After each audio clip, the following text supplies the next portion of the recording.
eu sou Rose, mas também fiquem à vontade. Meu nome é Roseane, sou psicóloga, mais ou menos 18 anos, né? Sou especialista em psicologia clínica no hospital, estou concluindo outra especialização em neuropsicologia clínica, certo? Pelo IDE. E minha trajetória começou na graduação, minha trajetória social começou na graduação. Eu estagiei no PET, pela Prefeitura do Recife, na gestão de João Paulo, e aí estagiei por 2 anos como monitora do PET, que alguém sabe o que é PET? Eu fiz estagiária do PET. Que é o Programa de Reeducação Trabalho Infantil, certo? Não existe, o PET hoje ele não existe mais separadamente, como era antes, na minha época, né, na nossa época de estágio.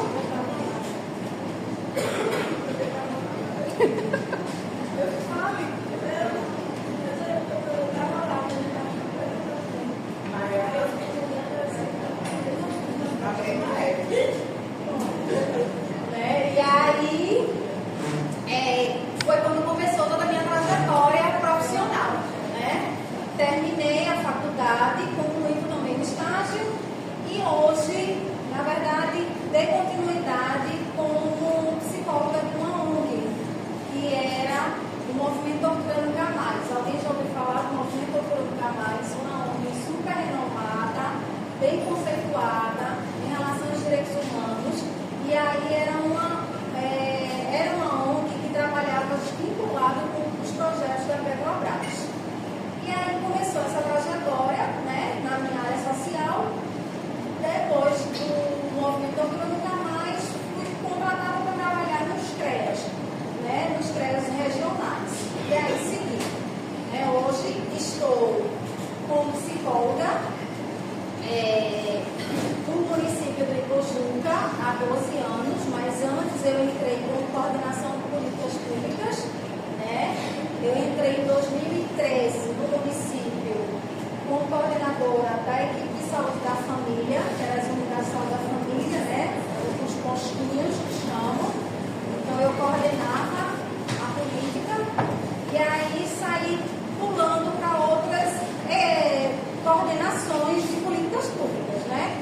Pessoa idosa, pessoa com deficiência, saúde do homem, PSE, que é a programação da escola, e aí vai, né? Por aí vai. Eu vou apresentar para vocês 2 políticas, né? 2 sistemas, na verdade, extremamente importantes no nosso país, né? Que é o Sistema Único da Assistência Social, o SUAS, e o Sistema Único de Saúde, certo? Posso passar para o nome? Pode, tá certo. E aí, o SUAS, né, retrata a questão da secretaria, está dentro da Secretaria Nacional de Assistência Social, né, através do Ministério do Desenvolvimento Social, combate à fome, né, e aí ele foi construído dentro de uma lei orgânica, que é a UOAS, né, Lei Orgânica de Assistência Social, implementada em 2005 essa lei, tá? E aí oferta vários serviços relacionados à assistência social, certo? Dentro do nosso território brasileiro. A missão do SUAS foi ocorrendo dentro de 2 décadas, né? Foi se construindo devagar para o suporte, o cuidado a uma população mais vulnerável, certo? No território brasileiro. E para que essas famílias em situação de vulnerabilidade ela pudesse ter acesso, está dentro dos direitos garantidos dos direitos humanos, certo? Então todo cidadão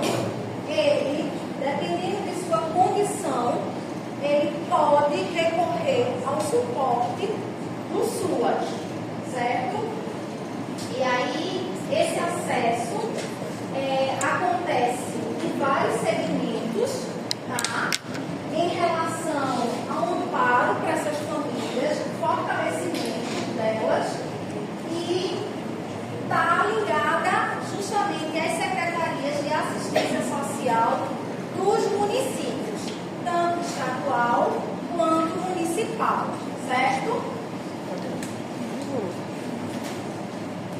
E a estrutura do SUS é muito parecido com a estrutura do SUS, só que ela é um pouquinho mais estruturada, porque o SUS ele é muito amplo. Nosso sistema único de saúde ele é imenso, tá? Em estrutura, e ele está cada vez mais aprimorando depois dessa gestão atual, certo? Mas a estrutura do SUS ele apresenta em 2 níveis de proteção: a proteção básica e a proteção especial.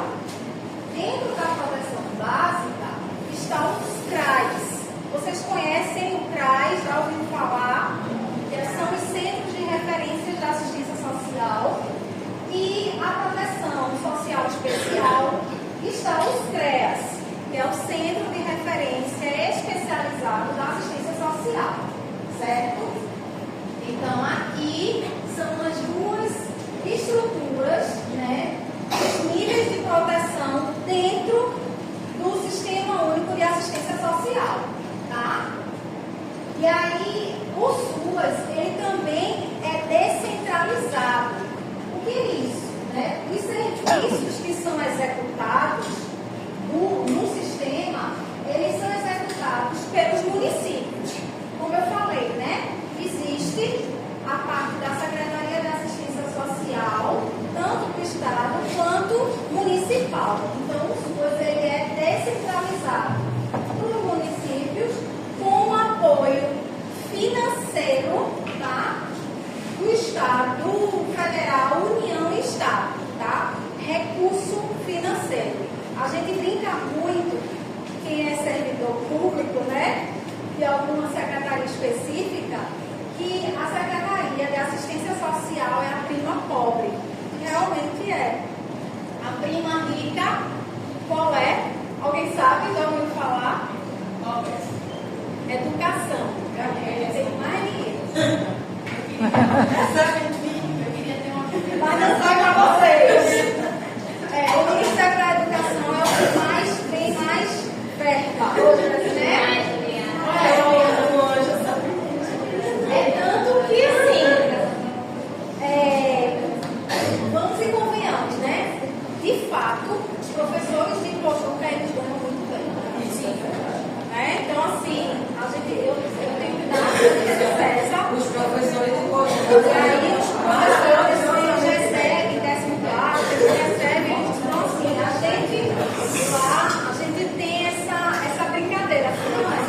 é o mais concorrido da educação. E aí no meio termo deles, né, da assistência e da educação, está a saúde. E a saúde realmente tem uma verba muito alta, mas também, em contrapartida, tem um custo muito alto, certo? E a gente depois vai ver lá na frente. E aí, os serviços oferecidos pelo SUS é o CAD único, já ouviu falar? Está muito avançado. Dá para entender. Vamos lá?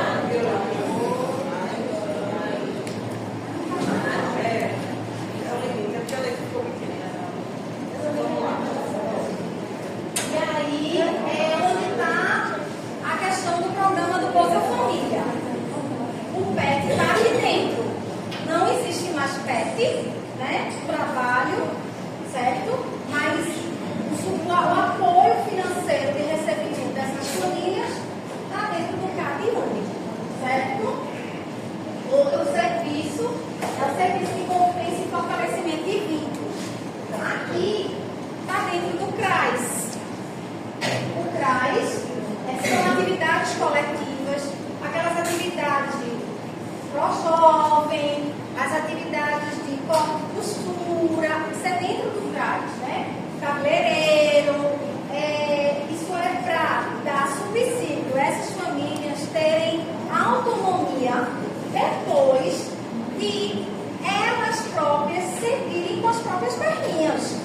ficar totalmente dependendo do Bolsa Família. Eu sei que isso é uma questão muito surreal, né?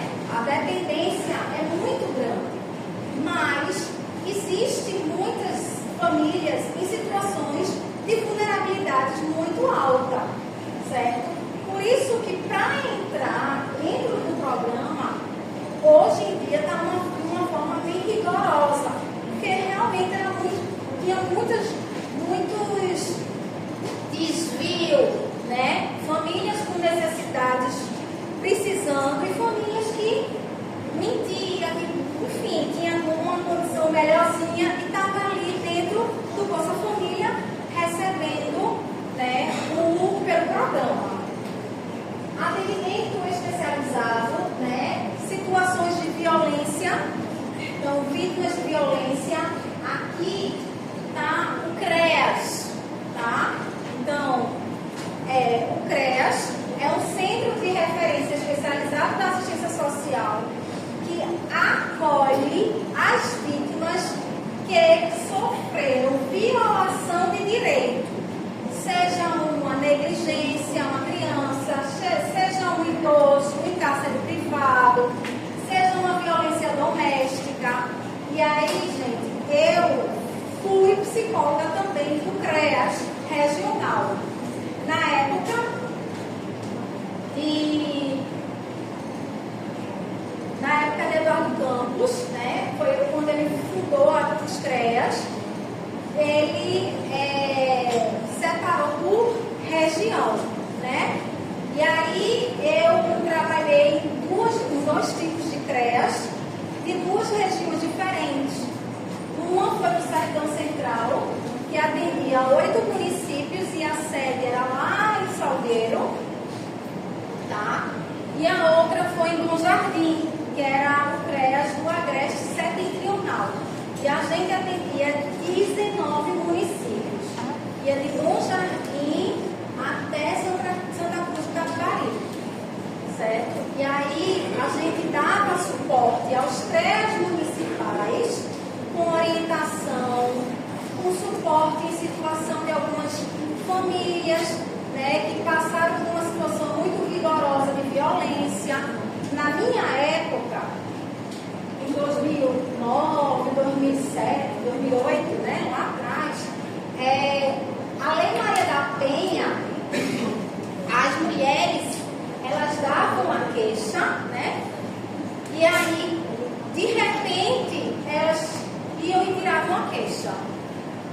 E aí, durante o percurso do processo, né, da lei, vindo nessa conjuntura, o que aconteceu? Viam que essas mulheres continuavam sendo violentadas, né? Elas voltavam para os seus maridos.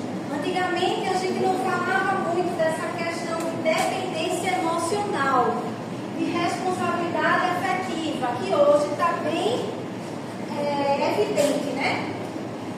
E aí essas mulheres tinham essa dependência emocional, né? Os homens não tinham essa responsabilidade afetiva.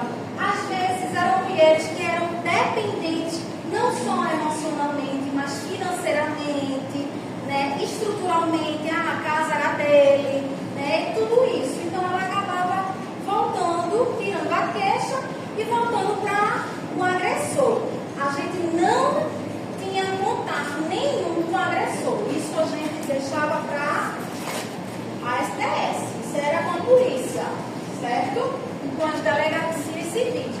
Não com o CREAS. O CREAS, ele dava todo o suporte às vítimas, tá?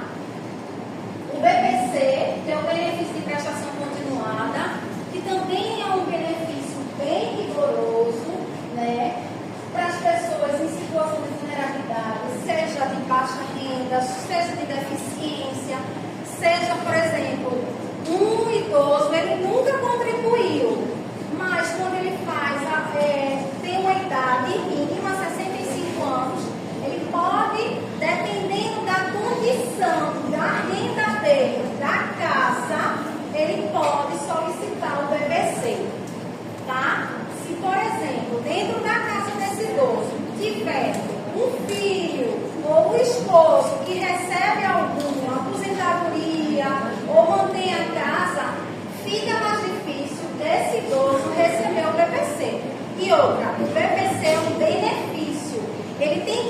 sempre sendo atualizado anualmente.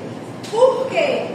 Porque esse idoso ele pode falecer, porque a condição da família desse idoso pode melhorar, entendeu? Então, e é um benefício que não é aposentadoria.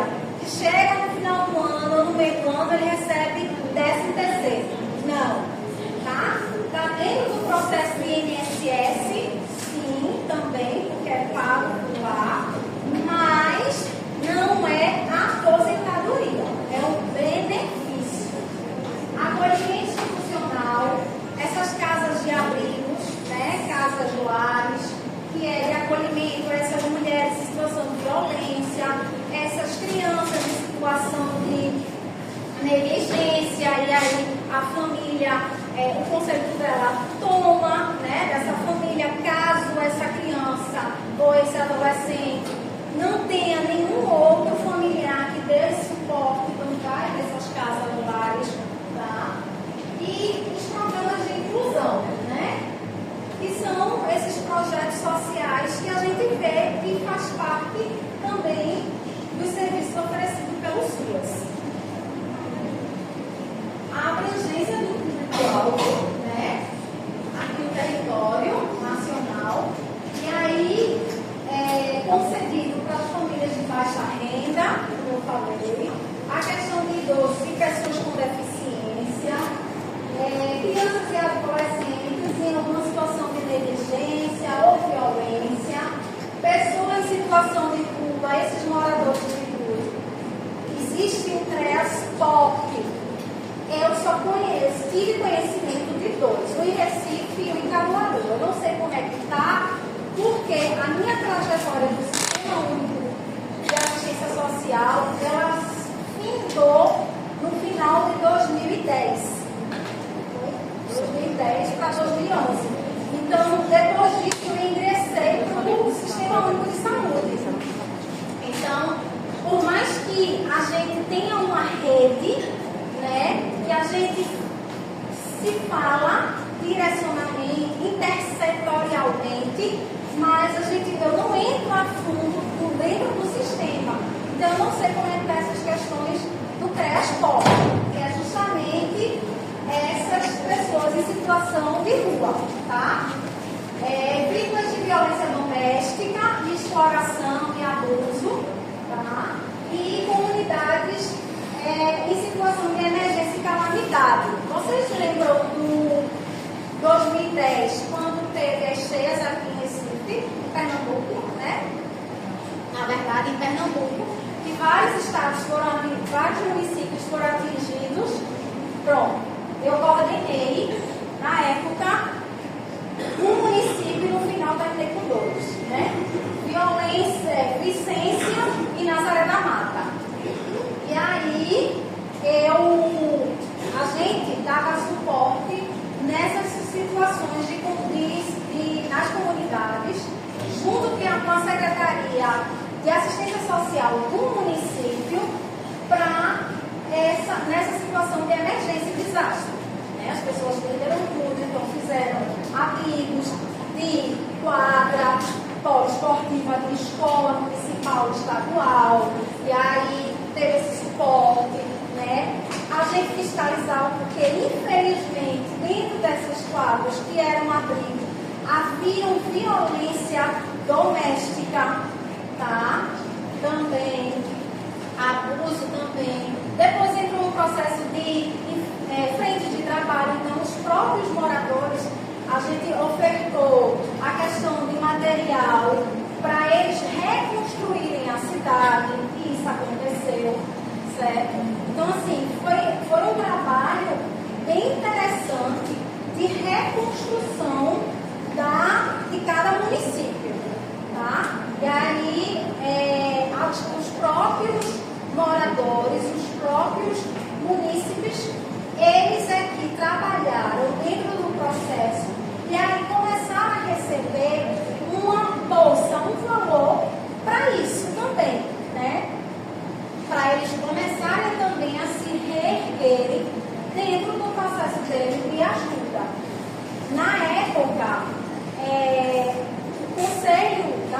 gerente de psicologia, ele construiu um comitê e aí até criou-se também um curso e hoje tem uma cartilha específica sobre emergências e desastres.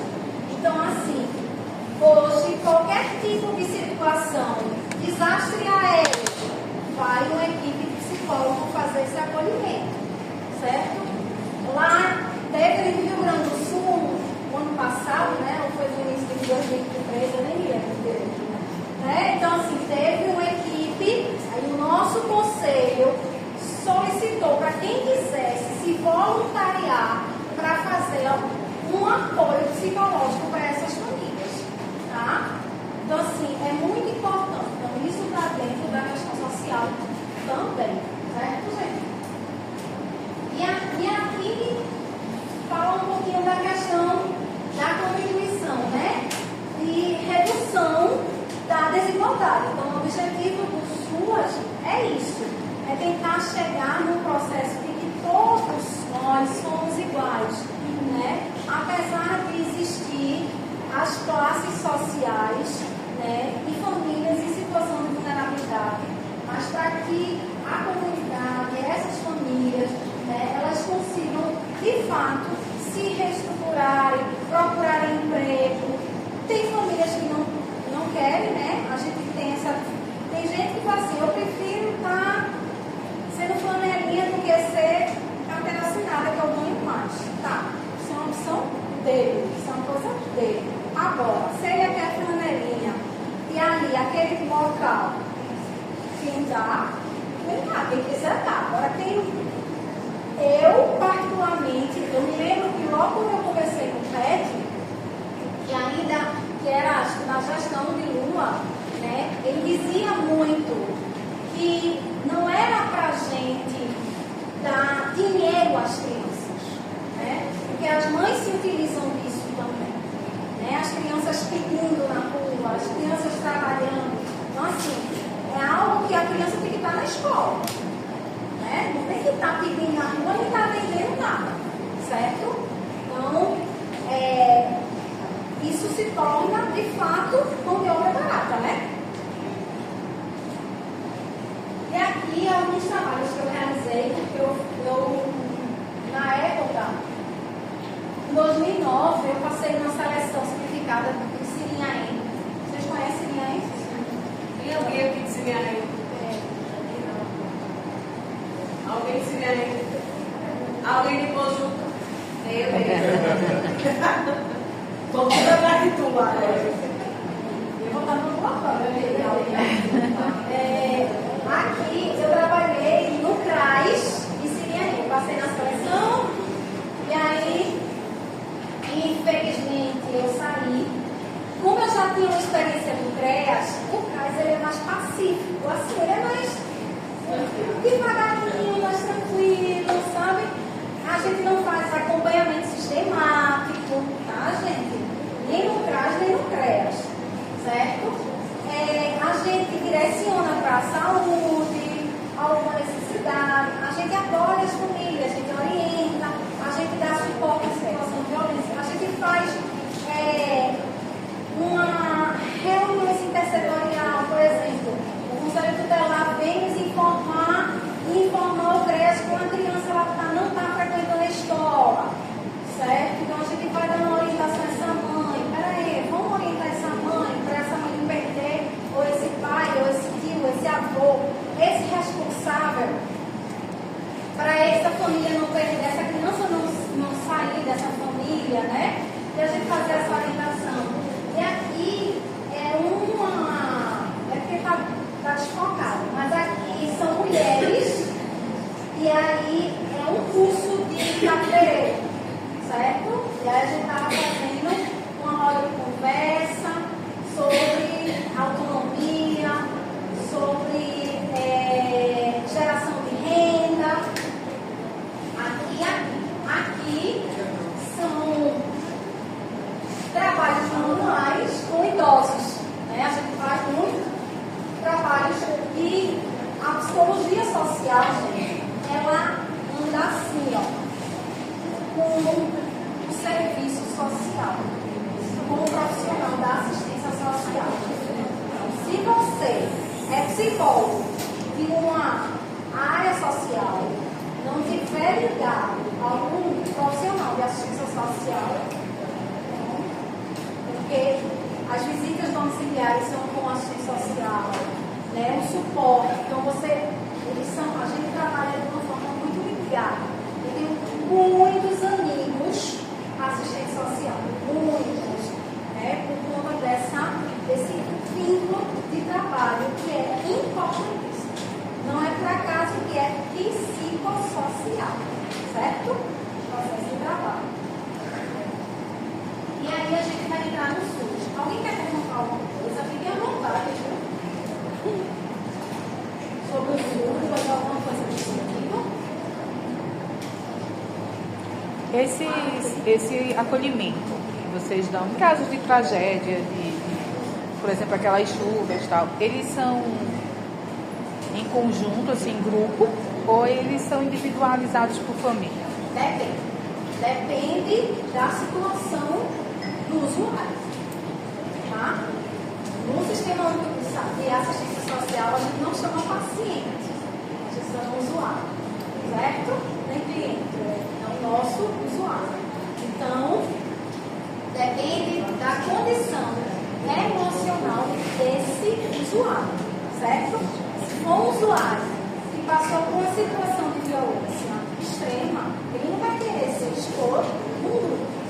Agora, se for um usuário, aí tem outro usuário, que está numa situação parecida, mais leve, a gente pode fazer um grupo e falar e dar umas orientações. Ele não vai fazer com terapeuta, certo? A gente vai dar uma orientação, vai dar um suporte.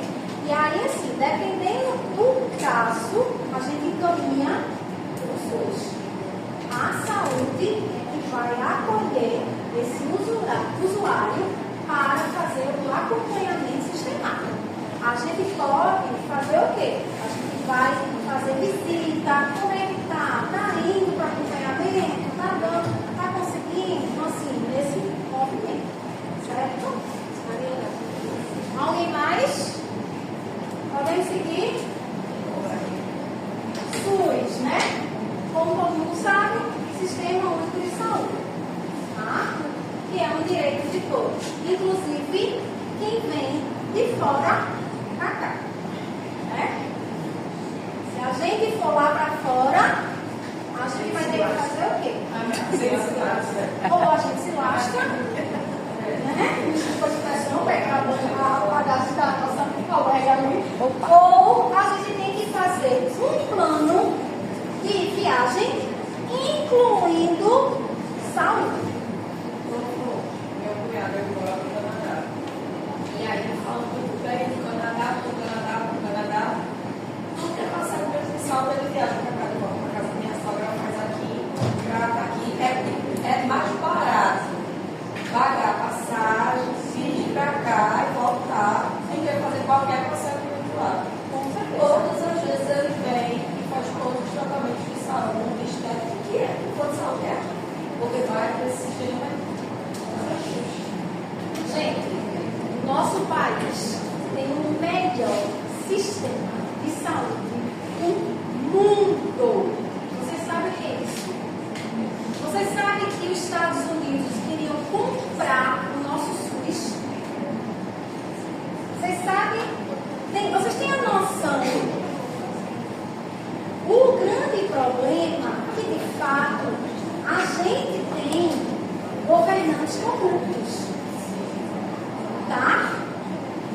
Que deveria dar uma melhor qualidade de trabalho para os profissionais de saúde e uma melhor qualidade para a população. Estrutura, né? Mas é o nosso melhor sistema de saúde que existe no nosso país. Tá? Então, é gratuito, que antigamente não era, antigamente lá atrás, certo? Antes da Constituição de 88, só quem podia utilizar o SUS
fato trabalhando. E aí passou. Em 86, né, um pouquinho antes da Constituição, teve a 8ª Conferência Nacional. Gente, essas conferências, tem gente que diz que é uma bobagem, não é? A gente, nós brasileiros, só conseguimos garantia de direito a partir de movimento social. Vocês lembram, não sei, né, se vocês eram nascidos, mas do impeachment de Collor? Eu fui para lá. Eu também. Cara pintada. Aí, agora há pouco, teve o PEC da blindagem, não foi? Esse pessoal não era nascido, não, professor. Não, né? Mas aí eu estou fazendo a correlação agora com a atualidade. Tu é nascida, Adriana? Oi. Eu estava lá, eu não. Nós estávamos lá. E aí teve o PEC da blindagem, que mobilizou o país. Gente, preste atenção, pelo amor de Deus, eu não estou falando de política, de partidária, tá? Eu não estou falando de política partidária, eu estou falando de políticas públicas. É uma coisa, deixa eu me arrepio. É uma coisa totalmente diferente, tá? Não estou trazendo aqui como partidário. A gente só conquista as coisas a partir de movimentos sociais. É assim que a gente conseguiu que o nosso SUS ele fosse realmente conquistado para todos, a partir da Constituição Nacional, da Conferência Nacional, certo? E aí, incorporado dentro da Constituição Federal, de 88, certo? Depois veio a Lei Orgânica de 90,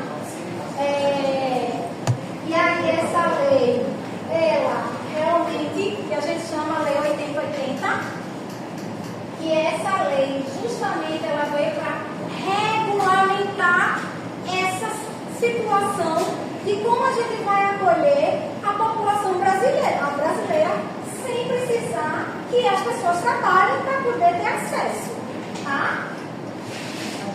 E aí começou a abranger toda a população em todas as instâncias do Sistema Único de Saúde. E aqui são os princípios fundamentais, né? Diversidade, equidade, integralidade. Não, diversidade não. Universidade, que é universal, certo? Universalidade, universal para todos. Equidade, igual para igual.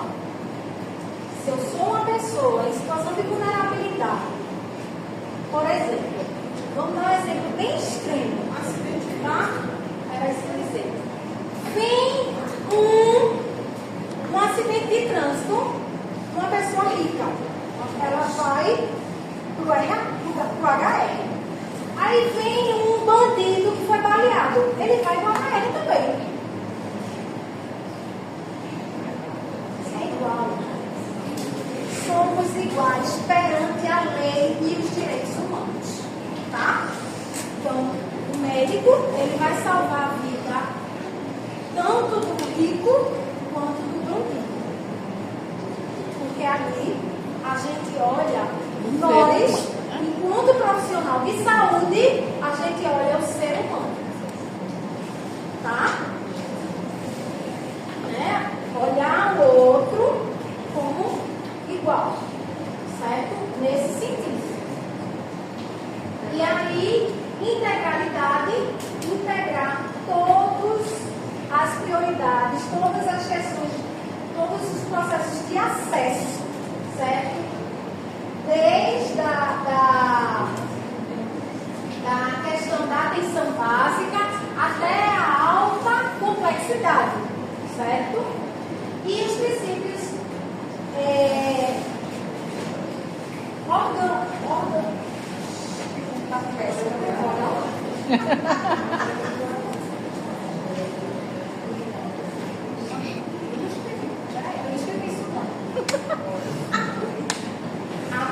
Organizativos, que são a questão de regionalização e hierarquia, certo?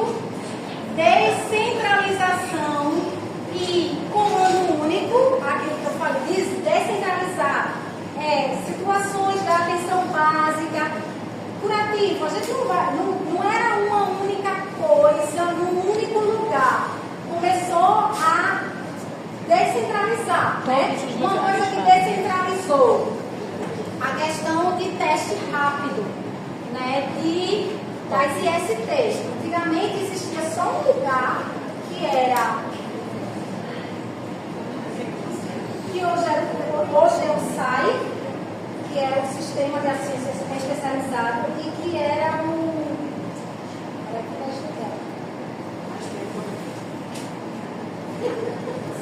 eu vou lembrar, tá? E aí a pessoa tinha que ir para este serviço, para esse local, fazer a testagem de sífilis, HIV, hepatite C. Era Hoje, boas, não? Hã? Boas. Não. Vai chegar. Mas enfim, hoje todas as unidades básicas de saúde da família faz, certo? Os testes rápidos. Então foi descentralizado, tá? E a questão da participação popular. A população, a sociedade, lembra do movimento social, lembra das conferências. As conferências, existem delegados que vão para as conferências nacionais para discutir o que é preciso colocar e integrar dentro do sistema. Certo? É a partir daqui e das conferências que discutem. Então, tem delegados de sociedade civil. Só tem gestores dentro das conferências não, tá, gente? E é a partir dos conselhos de saúde de cada município e estado. Então, isso é a participação popular, tá?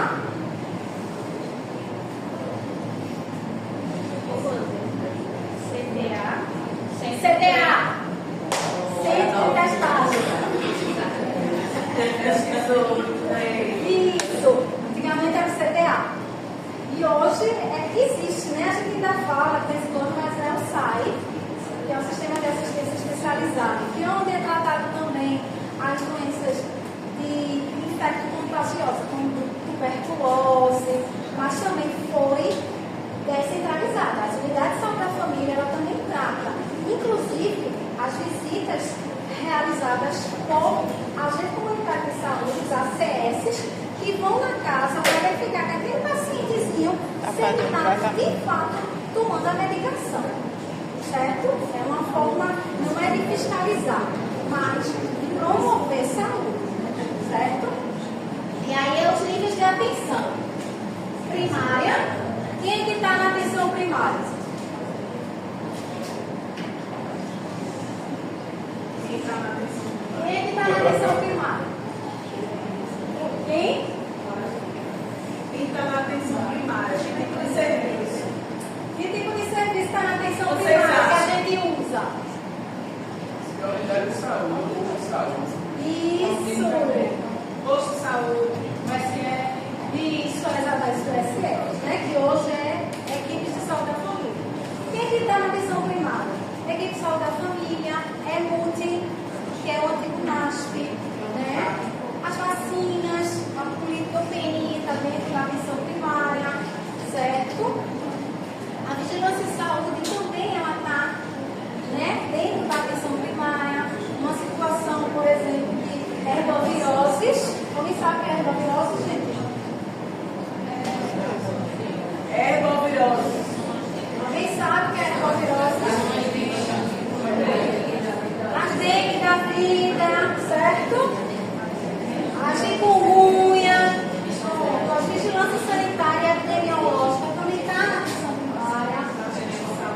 E aí, isso, tá certo? Secundária. Quem é que está na atenção secundária?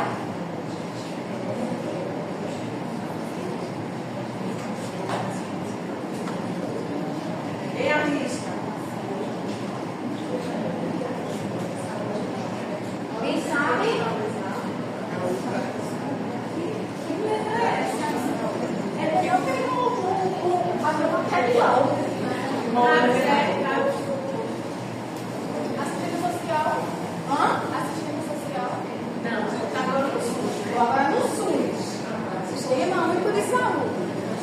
Depois que a gente de saúde visita a sua casa e detecta alguma questão, para onde você é encaminhado? Vigilância sanitária. Ah, Mas para o UPA, para serviço os médicos, né? Para os hospitais. a gente utiliza na atenção secundária. UPA? UPA? Exatamente. UPA, policlínica. Veja, gente. A atenção primária, já está dizendo primária, é prevenção, promoção de saúde. Prevenir para não chegar na secundária e muito menos na terciária. Porque a gente vai ver a prevenção. Prevenção primária e secundária. E aí, pronto. E aí, a atenção primária, o objetivo dela é esse. Então, a gente promove saúde. A gente previne saúde, certo? Esse movimento de usar agente de saúde na casa, verificar a situação de pacientes com nível hipertensivo, diabetes, são ações com idosos, para sala de espera, com mãezinhas, com mulheres que tiveram recém-nascidos, estão na puericultura com a enfermeira. Quem faz o acompanhamento do bebezinho quando nasce é a enfermeira do postinho. Ele não vai para o pediatra, não. No SUS, o bebezinho não vai para o pediatra privado, não. Ele leva para o pediatra, não. Quem faz é a unidade de saúde, porque foi a unidade de saúde que acompanhou essa mãezinha quando ela estava gestante, até ela parir. E depois que ela pariu, ela foi fazer a visita de puericultura, saber como foi o parto, se essa mãezinha teve alguma complicação no parto, se esse bebê teve algum problema durante o parto, se esse bebezinho está amamentando, certo? Então, esse é o papel da atenção primária, tá? E orientar nos calendários aí da vida que a gente tem de outubro rosa, setembro amarelo, novembro azul, certo? E das doenças, tá? Agosto dourado, que é o mês de amamentação. Também agosto lilás, que é o mês contra a hanseníase. Hoje, gente, essas doenças que lá atrás não tinha cura, hoje tem. Por quê? Por causa da atenção primária. Por causa do suporte do território. A unidade de saúde, ela tem que conhecer seu território, é obrigação.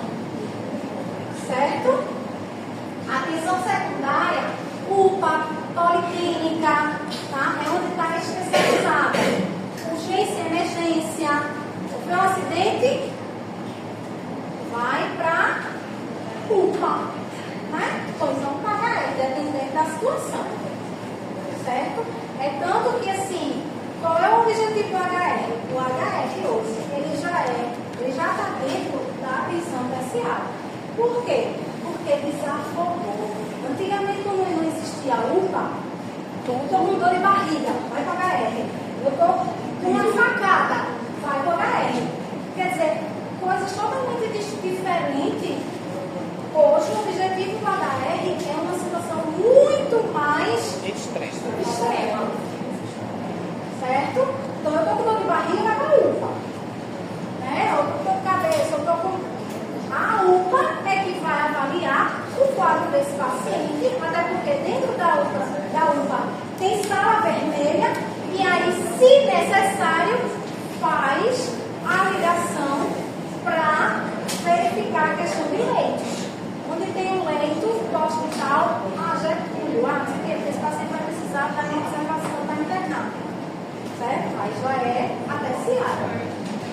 E também, dentro da terciária, está a questão de transplante.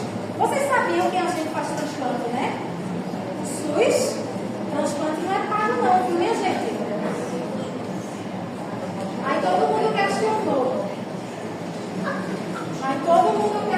voltou porque Faustão logo recebeu um transplante.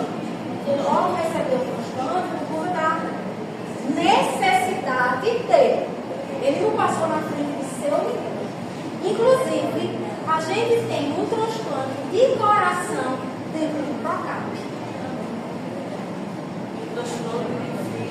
E transplante de fígado no nosso logo. Então, assim, transplante hoje é uma questão extremamente importante para a vida de qualquer ser humano. Doar o órgão, ele é algo fundamental. Porque é algo humano, sabe? Muito sério, muito... Você está realmente se desprendendo de algo que não vai fazer mais sentido para aquela família. Né? Então, assim, ser doador de órgão, e aí a gente tem uma vasta doação de transplante de fígado, de rim, de coração, de córnea, certo? Pele. Tá? E aqui algumas ações que eu, como psicóloga, que era do EMUT, hoje não sou mais. Eu estou Na volta das férias você não vai ser mais. na volta das férias eu não vou ser mais. Já não sou. Eu trabalhei no EMUT desde 2019 como psicóloga, coordenei. E aí o EMUT, gente, é o antigo NASF. Você já ouviu falar do NASF? Núcleo de Apoio à Saúde da Família. Tá? E aí o Núcleo de Apoio à Saúde da Família, ele foi desconstruído em 2020. O recurso acabou. O antigo gestor, ele destruiu. E é uma equipe multidisciplinar. Psicólogo, assistente social, fisioterapeuta, terapeuta ocupacional, fonoaudiólogo, terapeuta ocupacional, nutricionista. E aí a gente trabalha, dentro da equipe multissocial, equipe multidisciplinar. Mas o médico é da unidade de saúde familiar. A gente é uma equipe que atende uma unidade X, cada unidade X. Cada equipe atende uma unidade X, certo? Hoje, Ipojuca tem 2 unidades de saúde da família. Tem 2 equipes EMUT, que é o antigo NASF. E aí, cada equipe tem 14 unidades de saúde da família. É para reduzir. Tanto que está fazendo uma organização para aumentar mais uma equipe EMUT, porque geralmente são 9, né? Geralmente são 9 unidades de saúde da família que agrega a equipe EMUT. E ela é fundamental para trabalhar junto com as unidades de saúde da família, com as equipes do postinho, certo? Qual a diferença básica assim, da mudança do NASF para o EMUT? Pronto, é isso que eu vou dizer. O NASF, ele era da época de 2010, quando foi construído, né?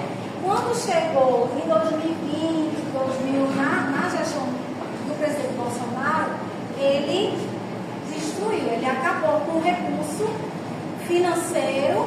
Então, aqueles municípios bem pobrezinhos que tinham recurso financeiro que vem, né, para a secretaria para justamente segurar a equipe, porque recurso era para pagar também as equipes, eles tiveram que acabar com a equipe. Ou, por exemplo, se era um profissional concursado, direcionou o profissional para uma policlínica.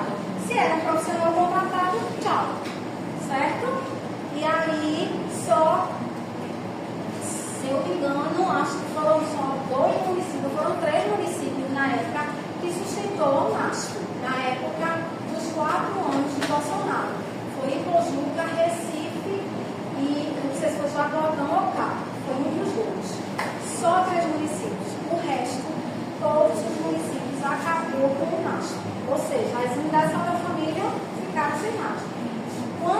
veio a entrada na nova gestão atual de Lula, né, do presidente Lula, ele reativou. E ele reativou melhorando, né? Então, na verdade, ele mudou de nome, mas ficou... Mudou de nome, configurou algumas coisas, porque ele incluiu alguns médicos especialistas na equipe. Por exemplo, se a equipe quiser contratar um psiquiatra ou um dermatologista para fazer parte da equipe múltipla, podem. Vai de acordo com o financiamento, com o tamanho da equipe, certo? E aí? Com a quantidade de unidade de saúde que essa equipe vai dar suporte. Então, na verdade, assim, o que eu estou entendendo é que com o NASF, quando acabou o NASF, os municípios pequenininhos ficaram sem suporte. E aí, se precisasse de alguma coisa, tinha que ir para um outro município. Não, veja só. Nenhum paciente, por exemplo, eu sou de Recife, tá? E eu quero ser atendido pela equipe de Pojuca. Não. Da unidade de saúde da família, não. Ficou sem. Por quê? A unidade da saúde da família é no território onde tu mora. Entendeu? Então, é onde o agente de saúde está ali. Gente, Porque senão vira bagunça. então, ele ficou simplesmente sem. Ficou sem. Aí, se precisasse de alguma coisa, tinha que ir para secundário, que era para uma UPA ou para um... Ou não, UPA não tem psicólogo, né? Não, eu digo Tinha assim... que ir para uma policlínica, ficar na fila de espera, se quisesse ir para psicólogo. Né? Que ainda é muito, ainda precisa muito. A população é muito grande. Hoje a questão de saúde mental está imensa.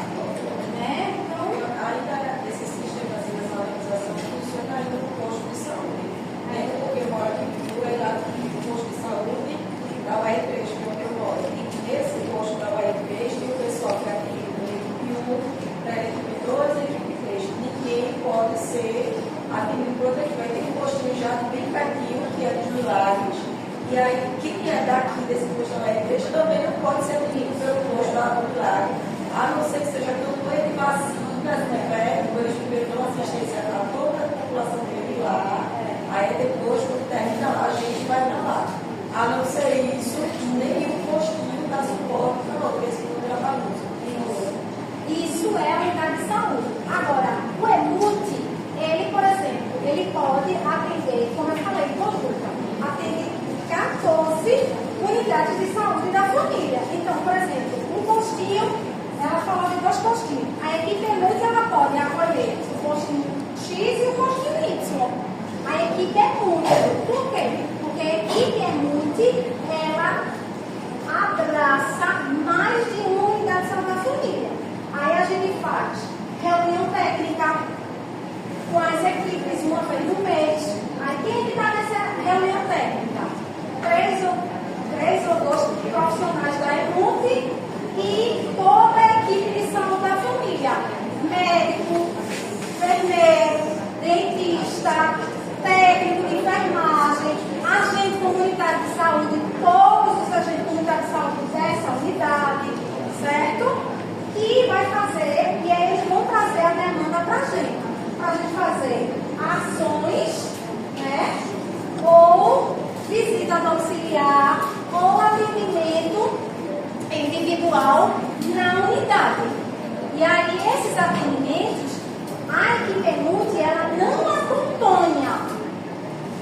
Dá para abrir uma resolução aí, uma nova técnica, uma portaria nova, que vai começar a acompanhar. Você vai começar a socorro. Aí vai ter que reduzir a quantidade de equipe de saúde da família. Porque, gente, numa unidade de saúde da família, às vezes tem 5.000 pessoas. É um território. E às vezes, dentro dessas 5.000 pessoas, 200 e tantas famílias. Entendeu? Só que tem. E a portaria nova é essa aqui, de maio de 2023. É a portaria da equipe EMUT nova, que sabe que deixou de ser NASF, passou para EMUT, deixou a nomenclatura, NASF, tá? Mas o organograma é o mesmo,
postinho fica de lado. E qual é o meu postinho? Vila da União cobre o bairro de Espinheiro, Aflitos, Graças. Eu tenho uma agente, hoje eu tenho uma agente de saúde. Antes eu não tinha, porque era bairro Nóbrega. Eu achava que a maioria das pessoas, gente, hoje a ANS obriga, mesmo você ter plano de saúde, você tem um cartão do SUS. E hoje o cartão do SUS ele foi unificado para o CPF. A gente não vai ter mais um número específico. O nosso CPF vai ser o nosso cartão do SUS. Aí você leva o RG, cada um vai para o RG, só o CPF. Agora unificou. E agora foi criada uma nova atividade de mais especialistas. Então, alguns especialistas específicos, eles vão estar acolhendo a população para poder diminuir a quantidade de filas imensas de oftalmo, de ortopedia, que é muito grande. E outra, alguns pacientes vão poder ser assistidos pelo SUS em hospitais privados. Que foi uma nova portaria que o governo atual fez com uma parceria com alguns hospitais privados para atender essa população que está, por exemplo, com uma ressonância há 2 anos. Aí vai reduzir o imposto e também vai pagar as dívidas em relação à questão de imposto, SMS, essas coisas. E aí vai a forma dele fazer é acolher essa população. Certo? Alguma dúvida? Vocês podem entrar no Google, no site do Ministério da Saúde, lá tem tudo do SUS, e dentro do Ministério do Desenvolvimento Social, e tem tudo do SUS, bem discriminado, tá?